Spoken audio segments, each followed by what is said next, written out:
अगर तुम अपनी दुनिया को बदलना चाहते हो तो उसका सिर्फ एक तरीका है, अपनी नजर को बदलो। ये दुनिया तुम्हें वैसी नहीं दिखती है जैसी कि ये दुनिया है। ये दुनिया तुम्हें वैसी दिखती है जैसे तुम खुद हो। जिसकी नजर जैसी है उसके लिए ये दुनिया वैसी ही है। एक बार की बात है, एक बहुत बड़ा नेता एक साधु के छोटे से आश्रम में गया, क्योंकि उसने बहुत सुना था उस साधु के बारे में, और उसके मन में आया कि मैं एक बार जाकर के देखता हूं कि लोग इतनी तारीफ क्यों करते हैं उसकी। तो जब वो उस आश्रम में गया तो वहां पर एक छोटा सा कमरा था जहां पर एक कालीन बिछा हुआ था। वहां पर कुछ लोग बैठे हुए थे नीचे और साधु जी सामने बैठे हुए थे। कुछ सवाल जवाब चल रहा था। तो जैसे ही वो अंदर गया, वो अकेला नहीं था, उसके साथ में 4 बॉडीगार्ड्स भी थे, और उसको ये आदत थी कि जहां पर भी वो जाता था लोग अपनी जगह से खड़े हो जाते थे, उसकी तरफ देखते थे, हाथ जोड़ते थे, अपना सर झुकाते थे। लेकिन यहां पर ऐसा कुछ भी नहीं हुआ। साधु ने उसकी तरफ देखा तक नहीं, क्योंकि वो साधु किसी के सवाल का जवाब दे रहे थे। लेकिन नेता को इस बात पे गुस्सा आ गया। नेता को लगा कि ये मेरी बेइज्जती है। तो उस नेता ने साधु की बात को बीच में ही काटते हुए थोड़ा गुस्से से कहा, मैं आपसे कुछ कहना चाहता हूं। साधु ने उसकी तरफ देखा और बोले, आप थोड़ी देर रुकिए, पहले मैं इनके सवाल का जवाब दे लूं, उसके बाद में मैं आपसे बात करूंगा। तब तक अगर आप चाहें तो आप बैठ सकते हैं। बस साधु का इतना कहने की देर थी। नेता का चेहरा गुस्से से लाल हो गया और फिर उसने अपना सारा गुस्सा उस साधु के ऊपर निकाल दिया। अभी तक वो नेता बहुत ही तमीज से बात कर रहा था, यानी कि आप कह करके बात कर रहा था। अब वो तू तड़ाक पे उतर आया। नेता ने उस साधु को कहा, तुझे पता भी है मैं कौन हूं और तू किससे बात कर रहा है? साधु ने उसकी तरफ देखा और कहा, मुझे इससे कोई फर्क नहीं पड़ता कि आप कौन हैं, लेकिन आप जो कोई भी हैं, अगर आप चाहते हैं कि मैं आपके सवाल का जवाब दूं या आपसे बात करूं तो आपको कुछ देर रुकना होगा। और साधु के ये कहते ही नेता गुस्से से पागल हो गया और वहीं सबके सामने चीखने चिल्लाने लग गया, अब मैं तुझे तेरी असली औकात दिखाऊंगा। तूने मुझसे पंगा लेकर के ठीक नहीं किया है। तुझे पता भी है मैं तेरे बारे में क्या सोचता हूं। साधु ने फिर से उसकी तरफ देखा और बड़े ही प्रेम से कहा कि मुझे इससे कोई फर्क नहीं पड़ता है कि आप मेरे बारे में क्या सोचते हैं। आप जो चाहे वो मेरे बारे में सोच सकते हैं। फिर उस नेता ने बोला कि तू चाहे सुनना चाहता है या नहीं, लेकिन मैं तुझे बताऊंगा यही सबके सामने कि मैं तेरे बारे में क्या सोचता हूं। तू एक बहुत ही घटिया इंसान है। तू कोई साधु नहीं है, तू एक ढोंगी है, पाखंडी है, और यहां पर जितने भी लोग बैठे हैं उन सबको बेवकूफ बना रहा है। तेरा बस एक ही मकसद है कि इन लोगों की जेब में जितना भी पैसा है वो सब तेरे पास में आ जाए। तू अपने फायदे के लिए इन लोगों का इस्तेमाल कर रहा है, और अब मैं तुझे नहीं छोड़ने वाला। तेरा पर्दाफाश करके रहूंगा पूरी दुनिया के सामने। लेकिन उसके इतना बोलने के बाद भी उस साधु के चेहरे पर हल्की सी मुस्कान बनी ही रही। ये देखकर वो और तिल मिला गया और उसने कहा, अब बहुत हुआ, अब मैं यहां 1 मिनट भी नहीं रुकने वाला। लेकिन अभी भी तेरे पास में मौका है।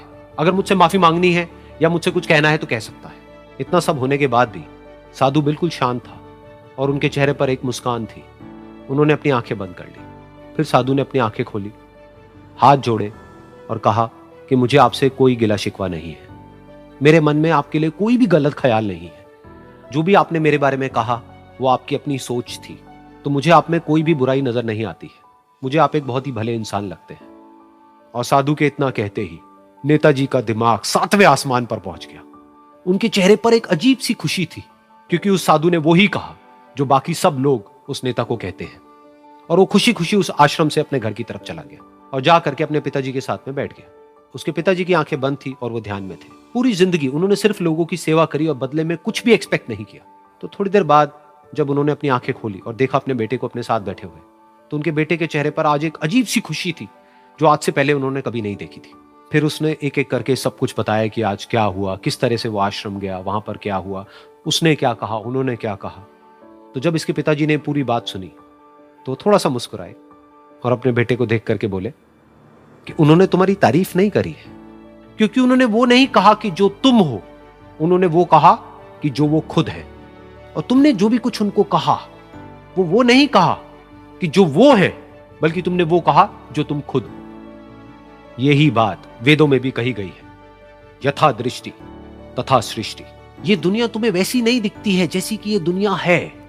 ये दुनिया तुम्हें वैसी दिखती है जैसे तुम खुद हो। जिसकी नजर जैसी है उसके लिए ये दुनिया वैसी ही है। तो अगर तुम अपनी दुनिया को बदलना चाहते हो तो उसका सिर्फ एक तरीका है, अपनी नजर को बदलो।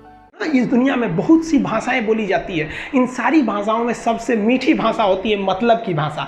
अगर आपसे कोई बहुत मीठा बोलने लगा ना, समझिए कि कहीं ना कहीं मतलब छुपा है।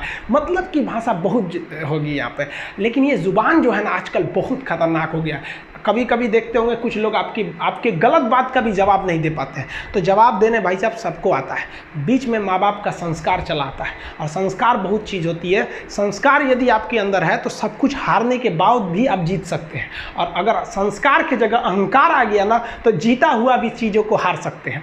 कमज़ोर व्यक्ति ही दूसरे काम का बदला लेता है, लेकिन जो ताकतवर होता है वो माफ़ कर देता है। लेकिन जो बुद्धिमान व्यक्ति होता है वो इग्नोर कर देता है, नज़रअंदाज कर देता है और बच के निकल जाता है। क्योंकि अगर कोई व्यक्ति आपको पहली बार धोखा दिया तो इसमें उस व्यक्ति का गलती है, लेकिन वही व्यक्ति अगर दोबारा धोखा दिया तो इसमें आपकी गलती है। सबसे समझदार होकर चलिए और मिजाज में कुछ सख्ती भी रखिए। लोग पी जाते अगर समंदर खारा नहीं होता तो थोड़ा सा सख्ती भी बना के रखना चाहिए। इस दुनिया के कुछ दस्तूर हैं, आप किसी के लिए कितनी भी भलाई कर दे वो याद नहीं रखेगा, ये दुनिया का दस्तूर है।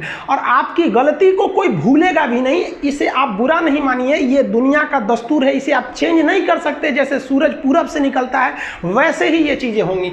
लेकिन हम आपसे कहते हैं, आप दुनिया में आज कई लोग होते हैं दूसरे को लगते हैं सिखाने, आप क्यों दूसरे को बार बार ज्ञान देने लगते हैं, आप अपने आप को क्यों ज्ञानी समझने लगते हैं। दूसरे को सुधारने की कोशिश मत कीजिए, बल्कि खुद सुधरिए। आपके सुधरने से हो सके कि पृथ्वी से एक बुरा इंसान सुधर जाए। आप समाज में जहां भी रहेंगे तो आपके पास बहुत सारे लोग आएंगे, कुछ गलतियां भी करेंगे, कुछ अच्छा काम भी करेंगे। जब भी किसी की प्रशंसा कीजिए तो पूरी महफिल में कीजिए कि यह व्यक्ति ने अच्छा काम किया।